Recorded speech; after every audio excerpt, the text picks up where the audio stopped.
Out of the manslaughter trial of former Marine Daniel Penny in the subway chokehold death of Jordan Neely. And today, a Marine who trained Penny took the stand. The testimony focused on the kind of chokehold Penny used on Neely and the length of time that he held Neely.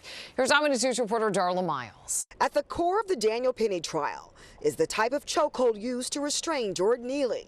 How long and how much pressure was used. I just came up behind him to show you. This is body cam of Daniel Penny at the scene, who went back to the 5th Precinct to make a statement to the NYPD.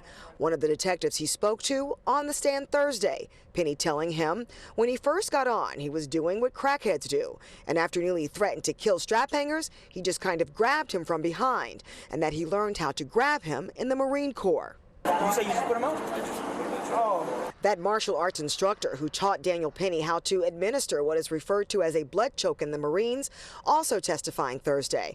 Prosecutors asking Joseph Kaballer, in training, how long are you allowed to hold it? He answers, no more than 5 seconds. Prosecutors asking, if done correctly, how long before you render someone unconscious? He responds, at least 13 seconds. Prosecutors then saying, how do you make a blood choke, a non-lethal maneuver, into a lethal maneuver?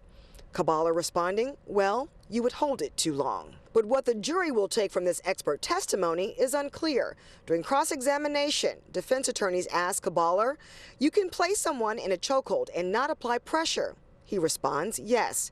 Is it fair to say that 5 seconds is not applicable to a real-world scenario? Correct? Kaballer responds, correct. Did you see anything that would make Mr. Neely unconscious in the video? Not from what I can see. And the medical examiner who determined Jordan Neely died by compression of the neck, classifying this case as a homicide, began her testimony late Thursday. She will be back on the stand first thing Friday morning.